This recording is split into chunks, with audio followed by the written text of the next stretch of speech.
आज देखिए इतनी धूप है कि नहीं, आप अपने आप को गला रहे हैं। देखिए कुछ बहन लोग का मेकअप भी उतर रहा है। नहीं ऐसा नहीं प्यारे बच्चों, इस तरह का नहीं। क्या गलत बोल रहे हैं? इतनी धूप में आप अपने आप को गला रहे हैं बहन लोग, क्यों गला रहे हैं? मेरा सवाल यह है। आपकी मां नहीं चाहती है कि आप सुबह 4 बजे उठकर झाड़ू उठाएं। आपके पिताजी नहीं चाहते हैं कि आप सुबह उठकर फावड़ा उठाएं। आपके पिताजी नहीं चाहते कि आप सुबह उठाकर साइकिल लेकर कोयला ठेलने जाएं। वो इसलिए 4 बजे उठते हैं कि उनका दिल कहता है कि मैंने जो किया सो किया। मेरा बेटा मेरी बेटी अगर उठे तो 4 बजे नहीं 8 बजे, और किसी अनुमंडल का, किसी ब्लॉक का, किसी स्कूल का एक अधिकारी बनकर, एक टीचर बनकर बैठे और कलम से अपने काम को देखे। तमाम शिक्षक, शिक्षिकाएं, अभिभावक और छात्र छात्राओं, आप सभी को गणतंत्र दिवस की हार्दिक असंख्य शुभकामनाएं। आज बड़े हर्ष उल्लास के साथ, उमंग के साथ पूरे राष्ट्र में गणतंत्र दिवस मनाया जा रहा है। लेकिन आज हमें जानने की आवश्यकता है, जानने के साथ साथ अनुकरण करने की आवश्यकता है कि गणतंत्र का अर्थ क्या है। किन परिस्थितियों में भारत देश में गणतंत्र की व्यवस्था की गई थी, किन परिस्थितियों में भारत देश स्वतंत्र हुआ था। तो ये सर्वविदित है, आप सभी जानते हैं कि गुलामी की एक लंबी दास्तां को हमने देखा था। हमने यानी हमारे देश ने, हमारे पूर्वजों ने। वो दास्तां यूनानियों से लेकर, तुर्क मंगोली से लेकर, मुगल से लेकर अंग्रेजों के कालखंड तक हमने देखा। और जब भारत को स्वतंत्र किया गया, जब भारत को आजाद किया गया, तो उस समय जो उस समय देश के फ्रीडम फाइटर थे, उनके जहन में एक ही सवाल था कि आजाद तो हम हो चुके हैं, लेकिन ये आजादी टिकेगी कैसे? ये आजादी टिकेगी कैसे? क्योंकि हम लोग विभिन्न धर्मों में बटे हुए लोग हैं, विभिन्न संप्रदायों में बटे हुए लोग हैं, विभिन्न प्रकार की बोलियां बोलते हैं, विभिन्न प्रकार के देवी देवताओं में आस्था रखते हैं।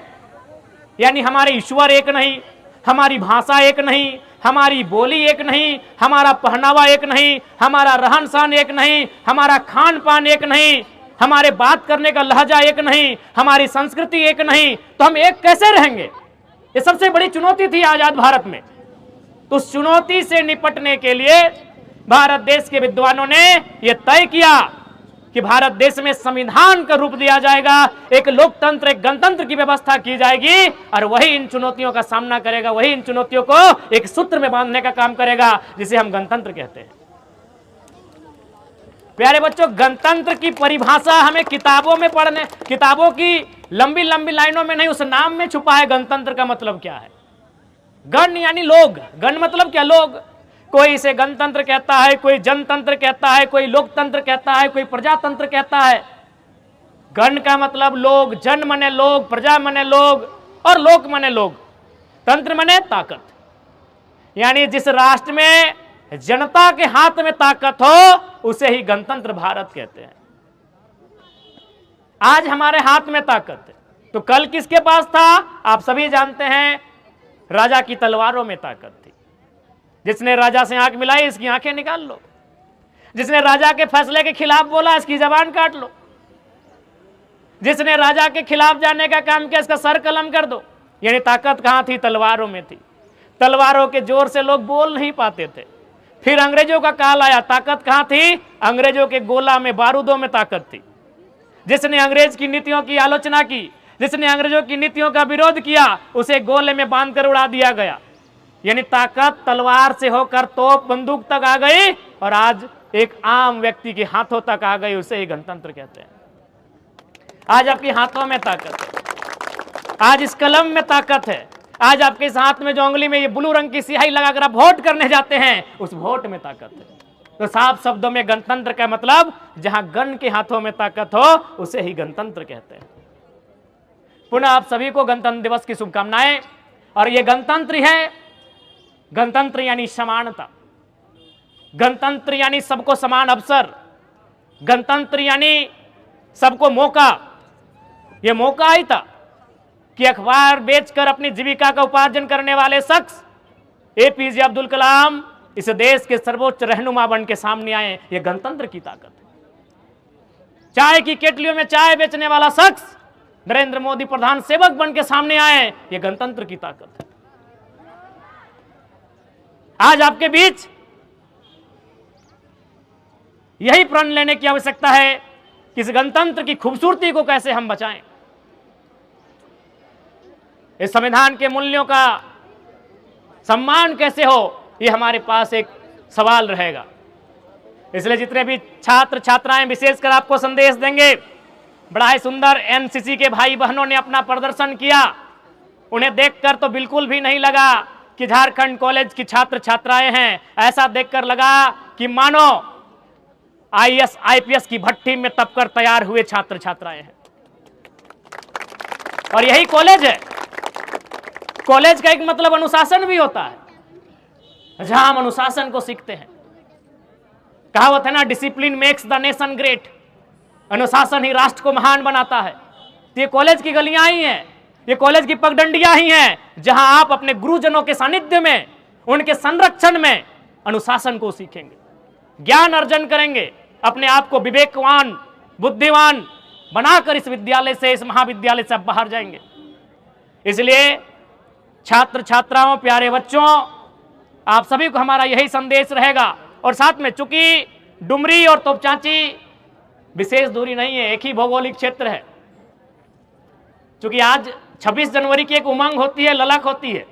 अच्छा आप बताइए, तो आप कितना बजे सुबह उठे थे? 5 बजे? अरुण कितने बजे उठले? अली 5 बजे उठे होंगे। अब आप पता कर लीजिए, आपकी मां आपसे 2 घंटा पहले उठी होगी, हाँ या ना, बस इतना बोलिएगा। आप अगर 5 बजे उठे हैं तो आपकी मां 4 बजे या 3:30 बजे उठी होगी। आप अगर 6 बजे उठेंगे तो आपकी मां 5:30 बजे या 4:30 बजे उठी होगी। उठ के पहला काम क्या क्या होगा? शर्माइए मत, हमारी मां ने भी किया होगा, हालांकि हमारी मां भी हॉस्पिटल में है। अगर घर में होती तो की होती? क्या? पहले झाड़ू पकड़ी होती, जूठे बर्तनों को पोछी होती। गलत बोल रहे हैं? यानी आपके उठने से 2 घंटा पहले आपकी मां उठती है, उठकर सबसे पहले हाथों में झाड़ू थामती है। क्यों मालूम है? न उसका भी दिल कहता है कि मेरी बेटी जब बड़ी हो जाए तो 4 बजे नहीं 8 बजे उठे और झाड़ू नहीं कलम थाम कर किसी ऑफिस में बैठकर अपना काम संभाले। इस बात को याद रखिएगा प्यारे बच्चों। आपकी मां नहीं चाहती है कि आप सुबह 4 बजे उठकर झाड़ू उठाएं। आपके पिताजी नहीं चाहते हैं कि आप सुबह उठकर फावड़ा उठाएं। आपके पिताजी नहीं चाहते कि आप सुबह उठाकर साइकिल लेकर कोयला ठेलने जाएं। वो इसलिए 4 बजे उठते हैं कि उनका दिल कहता है कि मैंने जो किया सो किया, मेरा बेटा मेरी बेटी अगर उठे तो 4 बजे नहीं 8 बजे, और किसी अनुमंडल का, किसी ब्लॉक का, किसी स्कूल का एक अधिकारी बनकर, एक टीचर बनकर बैठे और कलम से अपने काम को देखे। अभी आपको तय करना है, अभी आपको तय करना है भैया, ये तय आपको करना है कि आप उनकी इस मेहनत का, उनके इस संघर्ष का क्या मूल्य देने जा रहे हैं, ये आपको तय करना है। आज देखिए इतनी धूप है कि नहीं, आप अपने आप को गला रहे हैं। देखिए कुछ बहन लोग का मेकअप भी उतर रहा है। नहीं ऐसा नहीं प्यारे बच्चों, इस तरह का नहीं। क्या गलत बोल रहे हैं? इतनी धूप में आप अपने को गला रहे हैं बहन लोग, क्यों गला रहे हैं? मेरा सवाल यह है। आप अपने आप को तपा रहे हैं, क्यों तपा रहे हैं? मेरा यह सवाल है। आपने उस विषय में तो हंस दिया जब हमने कहा मेकअप उतर रहा है, मेरा वो विषय नहीं है। मेरा यह विषय है कि आप अपने आप को तपा क्यों रहे हैं, आप अपने आप को गला क्यों रहे हैं? इसलिए कि जब इस भट्टी से, इस महाविद्यालय की भट्टी से आप तप कर, गल कर, जब निखर कर बाहर आए तो काबिल होकर आए। क्या गलत बोल रहे हैं? देखो प्यारे बच्चों, यदि आपको पढ़ने में मन नहीं कर रहा है, यदि आपका मन कर रहा है कि हम दौड़ें, तो हम आपको कहेंगे आप दौड़िए, 4 घंटा दौड़िए, क्योंकि आप 4 घंटा पढ़ने आए हैं। 4 घंटा दौड़िए और झारखंड का नंबर 1 रनर बन के सामने आइए। यदि आपको गाने का मन कर रहा है, 4 घंटा प्रैक्टिस कीजिए और एक गीतकार बन के सामने आइए। यदि आपको लिखने का मन करता है तो एक लेखक बन के सामने आइए। मेरे कहने का मतलब है आप 4 घंटा 6 घंटा समय दे रहे हैं, जिस काम में समय दे रहे हैं उसका आपको एक्सपर्ट होना चाहिए। समय को आप गंवाने तो नहीं ना आए हैं, मौज मस्ती के उद्देश्य से नहीं ना आए हैं, आप कुछ पाने के उद्देश्य से आए हैं। इसलिए आपको मेरा यही संदेश होगा और इतना ही कहेंगे, सपने पूरे होते हैं प्यारे बच्चों, सपने पूरे होते हैं तभी तो आज आप पूरे, हमें लगता है आज झारखंड में नहीं करने तो कम से कम 1 लाख जगह झंडा फहराया गया होगा। कहीं मंत्री ने फहराया होगा, कहीं विधायक ने फहराया होगा, कहीं सांसद ने, तो कहीं डीएसपी एसपी ने, तो कहीं डीजीपी ने, कहीं डीसी ने। देखिए जरा माँ तो हवाई चप्पल पहन के फहराने आया, कहीं नहीं होगा, चेक कर लीजिएगा। पूरे झारखंड में चेक कर लीजिएगा कि आपके डुमरी के विधायक हवाई चप्पल पहन के आए हैं। ये तो गनीमत एक रास्ता में टोजर तीनों बार नहीं, आज बढ़िया दिन है, कम से कम कुर्ता टो पहन लीजिए। ये हम इसलिए कह रहे हैं कि सपने पूरे होते हैं। आपके बीच, आपके जैसा आपके बीच का एक भाई आज इस राज्य के सर्वोच्च सदन का मेंबर बन के आया है। सर्वोच्च सदन समझते हैं ना, वहां कलम चलती है और इस राज्य में कानून बनता है।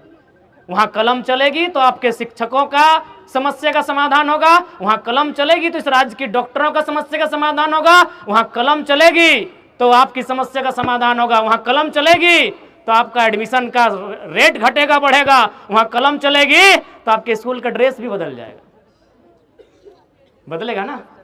तो हम उस हाउस का मेंबर हैं, उस हाउस का मेंबर है जहां से राज्य चलता है। और हम हैं कौन? आपके बीच का है। क्या हम कोई फरिश्ता हैं? आपके बीच का है। क्या हम में और आप में कोई अंतर है? नहीं, हम आपके जैसा है। बस हमने जो तपाया है, अपने आप को गलाया है, उसका रिजल्ट लेके आए हैं। मैंने भी अपने आप को तपाया है, मैंने भी अपने आप को गलाया है, और उस तपने का, उस गलने का ये परिणाम लेकर आया है कि मैंने अपने आप को तपाकर एक प्रयास किया है कि सोना बनकर सबके सामने आए। इसलिए समय का अभाव है। हमारी बातें अगर किन्हीं को तीखी लगे तो बुरा मत मानिएगा। बाकी आपको पुनः रिपब्लिक डे, गणतंत्र दिवस की हार्दिक शुभकामनाएं।